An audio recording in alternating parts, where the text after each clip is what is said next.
අඬබේ.lk YouTube channel එකට ඔයලව ආදරයෙන් පිළිගන්නවා.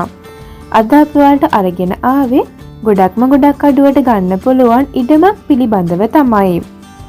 නිට්ටඹුව නාපාගොඩ සමගි මාවතේ ප්‍රාදේශීය සභා පාරට මුහුණලා තමයි මේ ඉඩම පිහිටලා තියෙන්නේ. තනිතලා ඉඩමක් තමයි. ඉතින් මේ ඉඩමේ ඉඳලා නිට්ටඹුව නගරයට කිලෝමීටර් 1ක දුරක් තමයි තියෙන්නේ. කොළඹ නුවර මාර්ගයට මීටර් 250ක දුරක් තමයි තියෙන්නේ. නල ජලය සහ විදුලිය ඉඩම අසලින්ම සින්නක්කර ඔප්පු සහිත ඉඩම. මුළු ඉඩමම පර්චස් 23.3කින් සමන්විතයි. ඉතින් ඉඩම පරීක්ෂා කරලා මිල ගණන් සාකච්ඡා කරගන්නත් පුළුවන්. වැඩිදුර විස්තර දැනගන්න පහත දැක්වෙන දුරකථන අංකවලට ඇමතුමක් ලබා දීලා වැඩිදුර විස්තර දැනගන්නත් පුළුවන්. එහෙනම් අපි මේ වගේම තවත් වීඩියෝ එකකින් හම්බෙමු. මතක ඇතිව අපිව subscribe කරලා තියාගන්න.